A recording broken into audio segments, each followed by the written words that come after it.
Thanks everyone for coming out. I'd also like to thank the Wurundjeri Woiwurrung people. It's where I've lived since 1997. It's where I've worked since 2001. And I think for all of us, for all the architects in the room, everything that we do, to quote Stan Grant, every act of construction follows an act of destruction. So I think we all have a big role to play in that. And thanks heaps for your work, Jifa.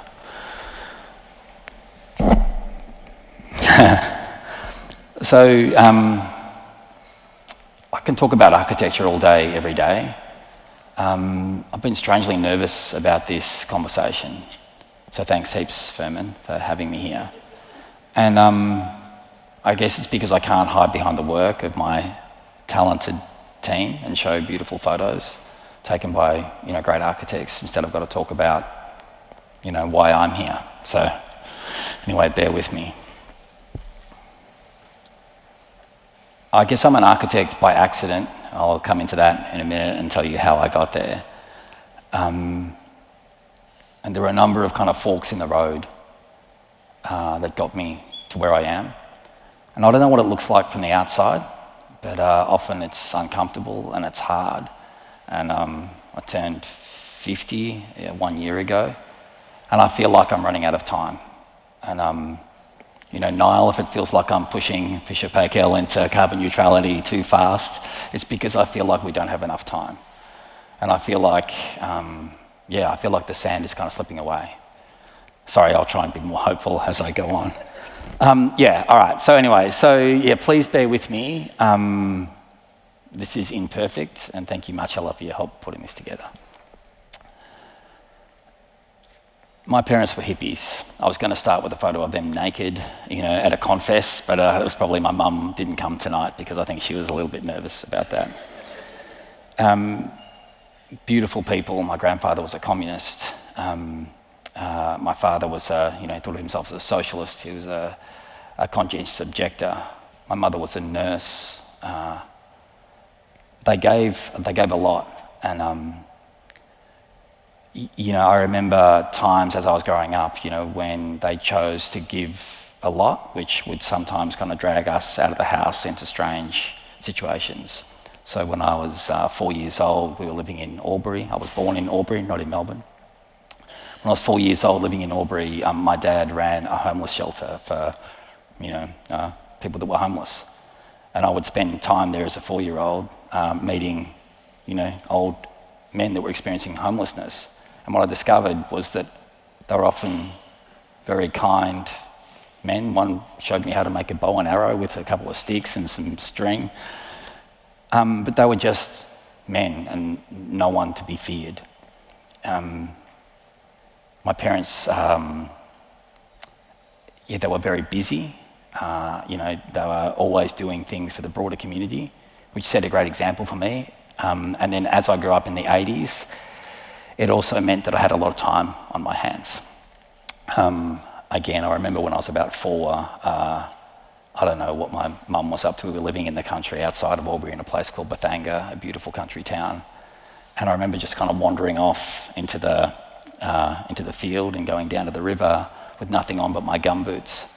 And getting stuck in the river, not knowing how to swim, and kind of getting one of my gumboots stuck and kind of fighting my way back to my house. And when my mum's like, "Where have you been?"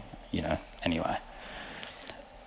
One of the great things about growing up in the 80s and having very, very busy parents was that it gave me an incredible gift of independence. My parents loved me dearly. They were very, very busy. They were incredible, kind people. I always knew I was loved. But I guess I also had so much independence and a lot of time. It meant that I could experiment with a lot of things, hang out with a lot of loose cannons, as you might say, and kind of find our way through our lives. So there was something in that. It was very different, I think, than the way that I raised my kids to some extent. My parents also wanted to do a lot, so we moved a lot. They were quite unsettled. So I went to 9 schools as I was growing up. So I think for me, in my later years, that made me feel very lonely, made me quite difficult to connect with people. But I think that it's also made me relatively resilient, and it's given me the ability to be able to build rapport with people relatively fast, because I had to learn at high school, if you had to survive, you had to make friends pretty quickly. My parents were at protests all the time, and they took me as a kid to every protest under the sun. When I was 11, I went on a bus with my dad to Canberra. This is the irony of my parents, right? They said no to everything. They spoke truth to power all the time, and they always fought. They always fought the systems that were kind of built around us. And my dad believed strongly that we lived in a kind of this social democracy. And I think that that's interesting for me, because by the time I get later in my career, I realise that we don't. We live in a neo-liberal capitalist society. And as much as we'd like to think that we're in Sweden or Denmark, in a great socialist democracy, we aren't. And so I think that,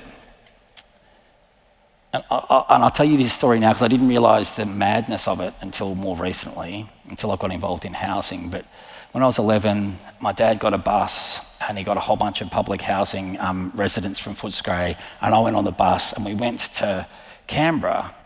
And we set up, on the steps of Parliament House to decry the closing down of public housing in Footscray. The irony of that now is that the federal government wasn't closing it down. It was the state government. We'd driven for 11 hours on a bus and we're at the wrong Parliament House. On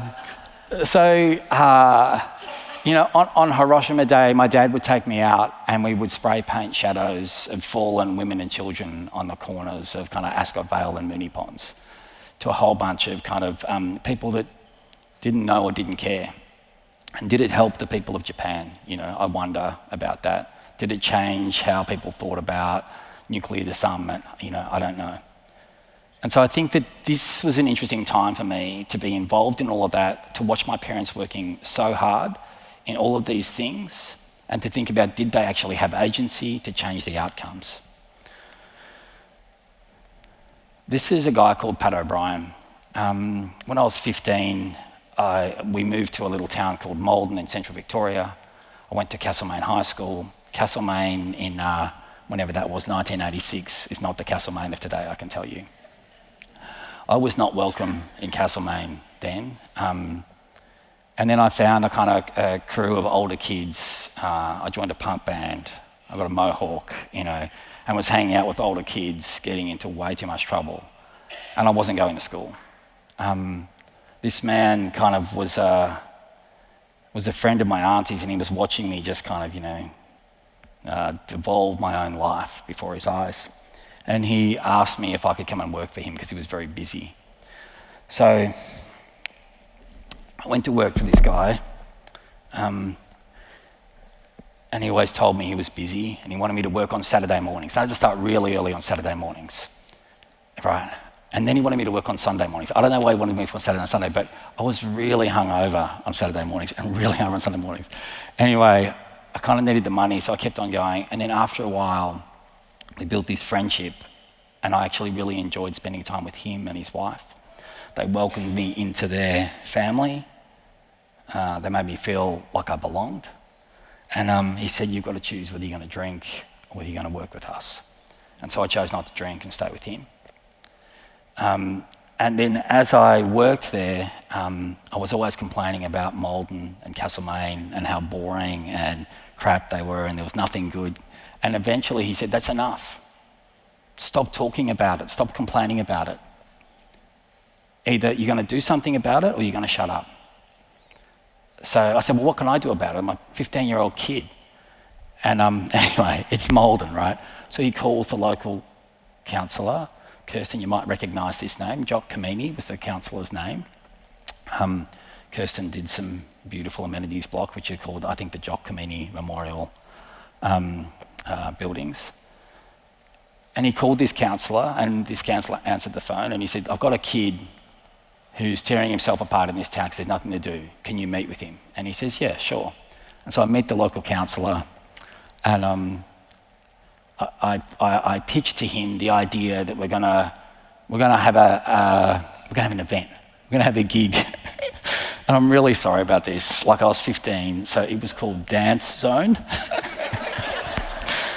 And, and it took 3 months to plan, and there were buses that came in from Chewton and Muckleford and Newstead and Barringup, and they brought all the local kids into this town to the church hall.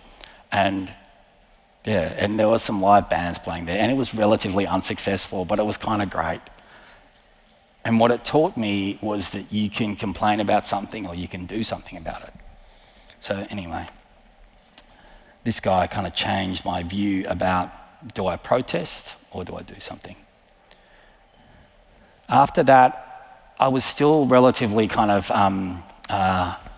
uneasy with my place in the world. I moved, once again, my parents moved to Bendigo, and I moved for the 9th time to Bendigo High School. There was 1,000 kids or 1,100 kids at Bendigo High School at that time, and I would walk from kind of the quadrangle where my maths class was up to the library at the other end of the school very deliberately, and then I would turn around and I would go back and walk very deliberately the other way. So I always looked like I had somewhere to be. The truth of the matter was I had nowhere to be because I didn't know anyone. So I stayed at Bendigo High School for about a year. I found it miserable. I wasn't good at maths or physics or chemistry. And I thought that I was not, I'm not particularly gifted academically, to be totally honest. For any of you that know me, you'll know that. Not super book smart. So I left school and I got a job wherever I could. At the time, it was the back end of the 80s. And I got a job at Barker's Creek Sawmill.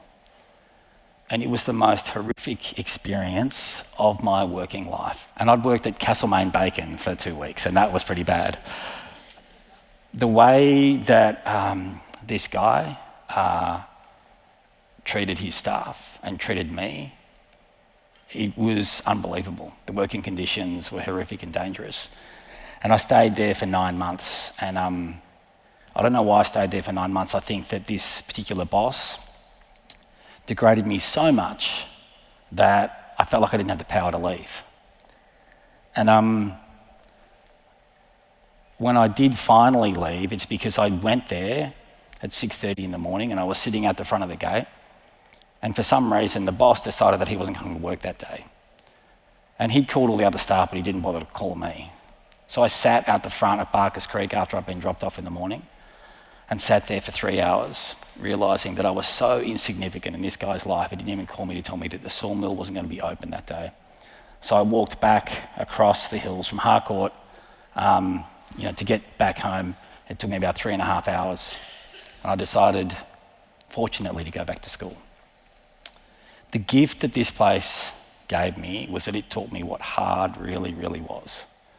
I've never done anything as hard as this. And I've done what I would consider to be hard things in life, but this was hard and it was horrible, and it gave me a window into one possible future for me. And it's a possible future that many Australians live, and imagine if you're not in Australia, one of the wealthiest nations in the world, what life is like. So I went back to Bendigo High School. I worked hard, and I spoke to my careers teacher about what I was going to do, and she said, "What would you like to do?" And I had this memory of a child driving across the Bathanga Bridge to this place called Bathanga where we lived. And this kind of beautiful memory of a place when I was kind of most happy in my life, I guess when I was 4. And so I always liked steel bridges because I remember lying in the back of the car and looking up at the bridge and hearing the click-clack and saying, I don't know, I'm nearly home. So anyway, I said I want to design bridges. And fortunately for me, and here's my accidental entry into architecture, fortunately for me, I said to my careers teacher, I want to design bridges. And she said, "Oh, you want to be an architect?" As it turns out, wrong department. So I went to university to study architecture. And also it was interesting, right? So she said, study architecture, that's how you do bridges. Obviously that's engineering, not architecture.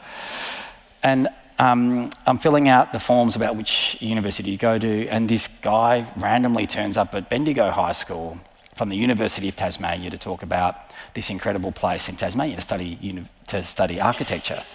And he talked about this beautiful design school on Constitution Dock next to the furniture makers, the artists, in this old IXL jam factory building, wooden ships in the water, Mount Wellington in the background. I'm just like, this is magic.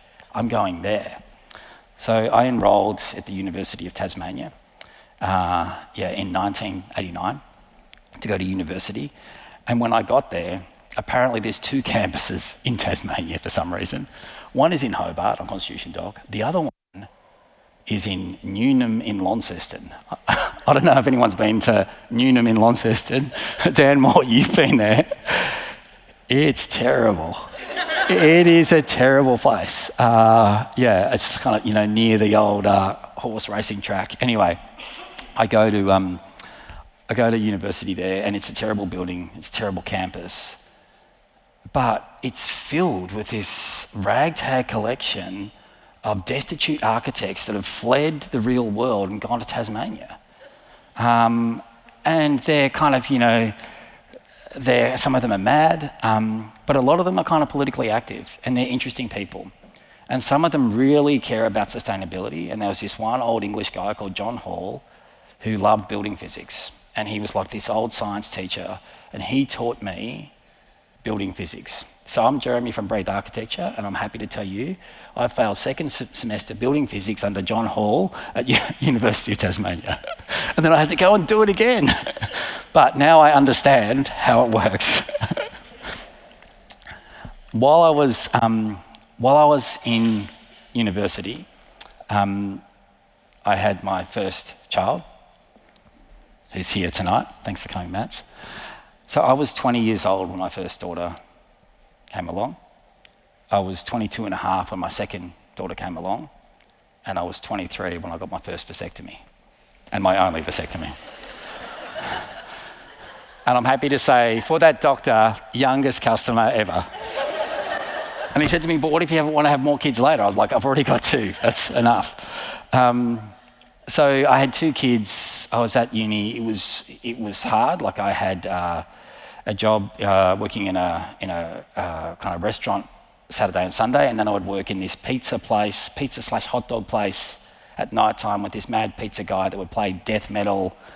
And then everyone from Ravenswood would come down to the valley, like all the social housing guys, and then the guys from the sawmill would come down, and the farmers would come in, and then everyone would just fight on the street in the most crazy street violence I've ever seen in my life.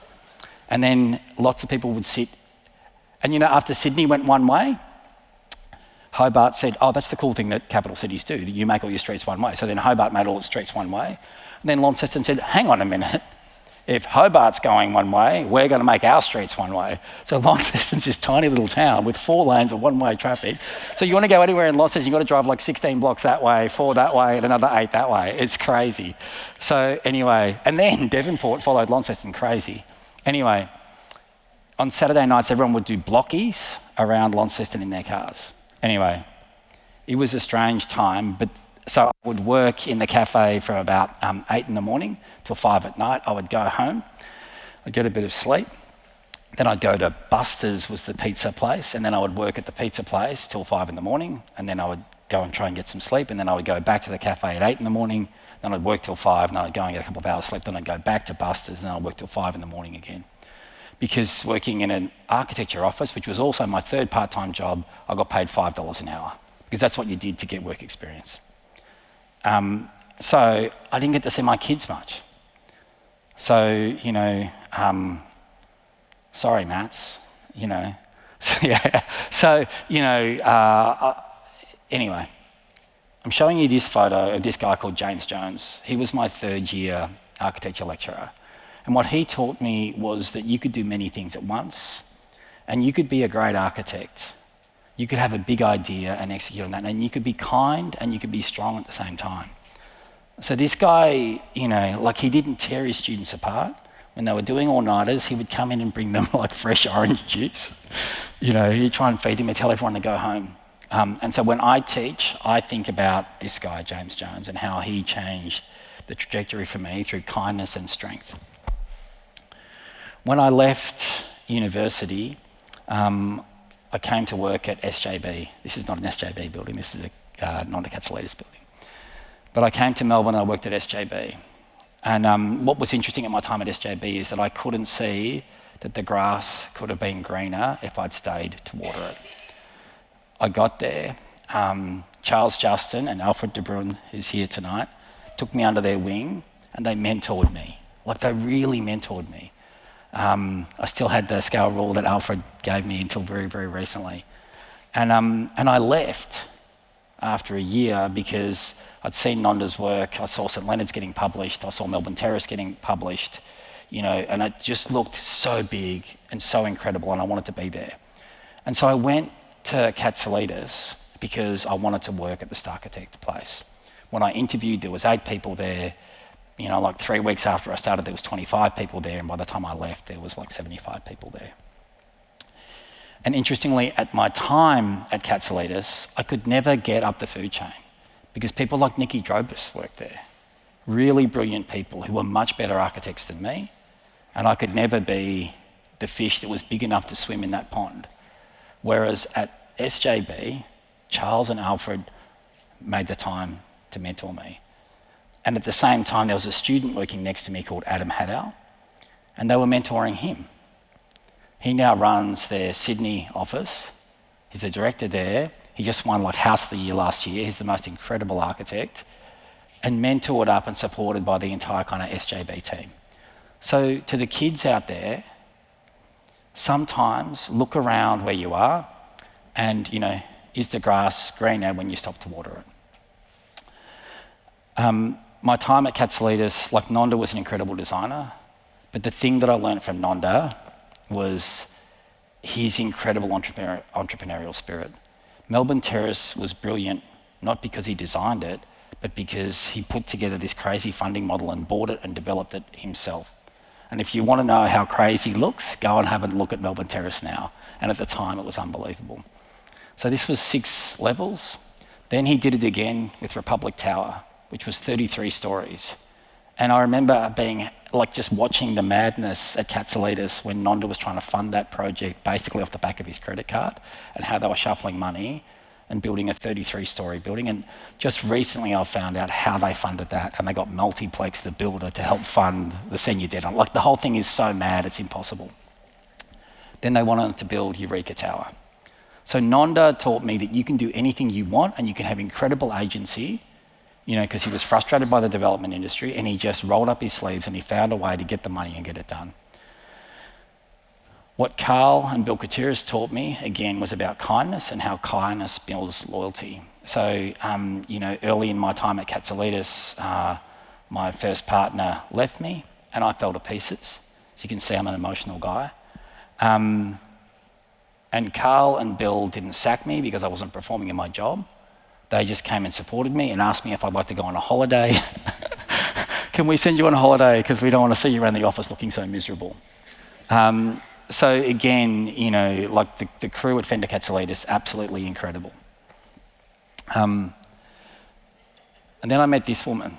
So again, it's interesting, Jeff, that you talk about your partner. Maggie, it's so good to have you here tonight, and that you're our gold medal winner.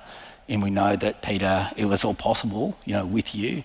I think, for me, I couldn't be where I am without Tam. It was like getting a rocket pack and strapping it to my back. All of the things that I thought were possible, she worked with me to make it possible. And she's pretty strong.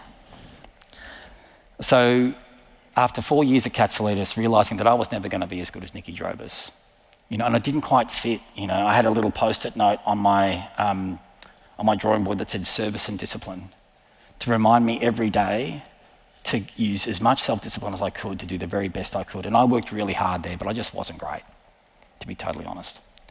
Nowhere near as good as the people that work at Breathe are now. One thing that I have learned at Breathe is that to surround yourself with people that are better than you.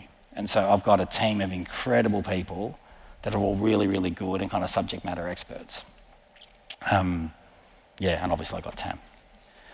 I think, our time at Breathe was we were just a small practice doing, ordinary work.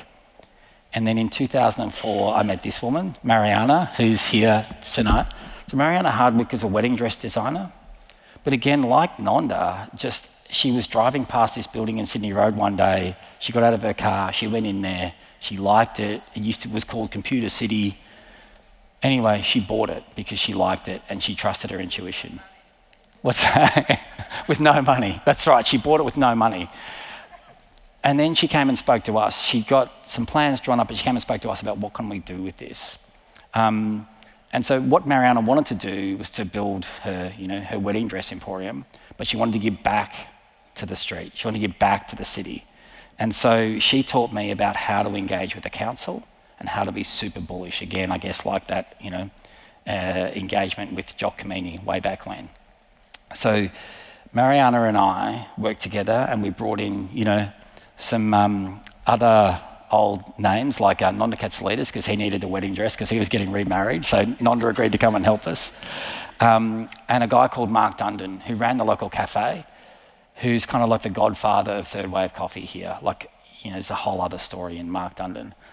But we kind of got together and spoke about what could this be. And then Mariana taught me to be pig-headed and make the council engage with what you're giving back and how do you get them to engage with it. So if you get a chance, go to the Hardwick building sometime and have a look at Sparta Place and Tripovich Street. See the trees in Sparta Place, see the olive trees in Tripovich Street, the only trees in Brunswick it would appear at the time. And that's due to this woman teaching me how to fight and how to get council engaged in a story about how do we all win through kind of collaboration.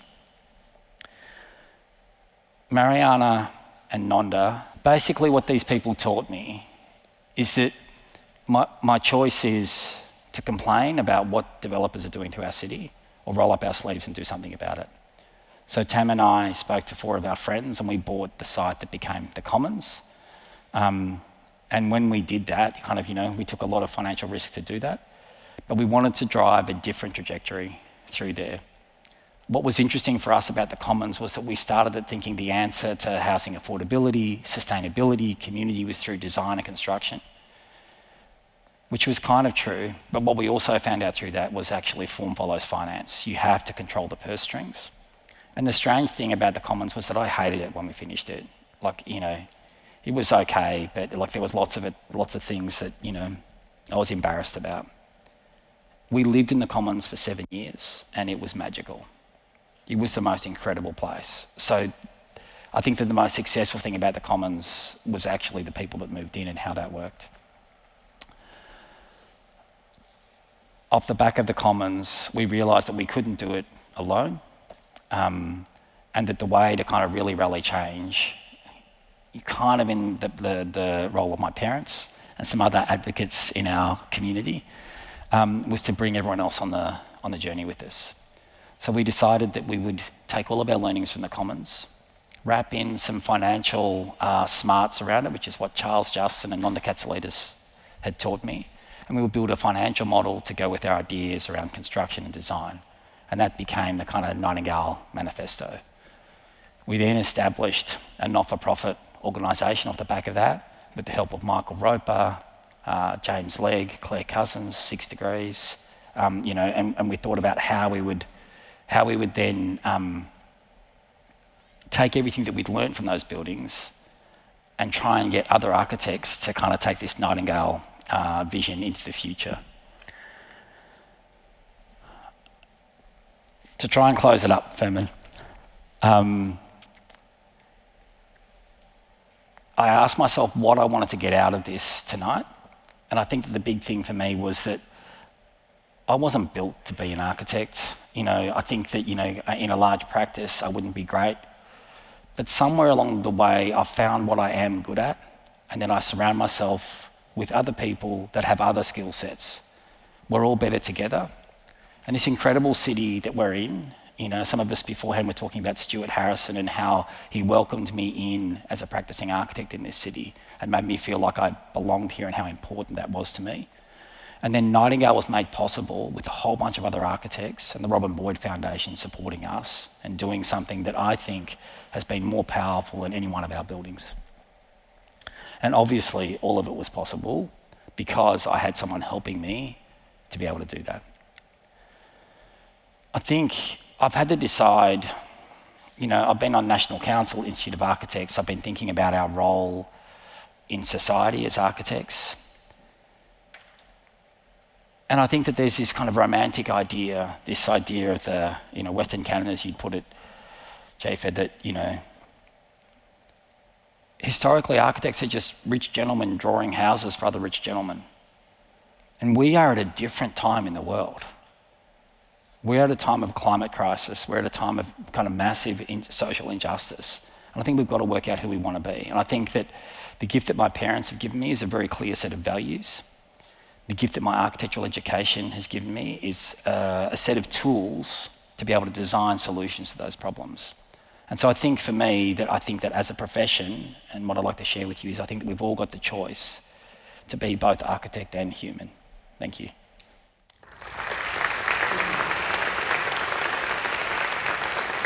Thank you, Jerry. I'm sorry that I had to, I'm sorry, to come closer and closer to you. I'm sorry. It took actually 30 minutes. We'll try to keep it one question. To one question, yes. It depends on how long the answer is. But when thinking of Nightingale, I wonder what has that taught you that you couldn't see as an architect, because you were more involved in all the things that have to happen in order to see a building built. When you think of lessons, so valid lessons that you took, what comes to your mind?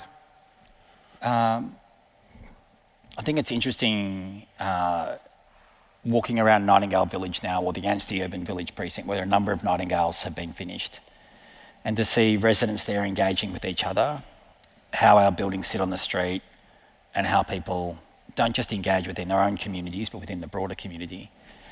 And what's been really interesting for me, and I think that the architects are going to hate this, but when you ask some of the people that live in Nightingale Village, right? So it's just won the National Award for Housing, so apparently it's a good kind of building, good project.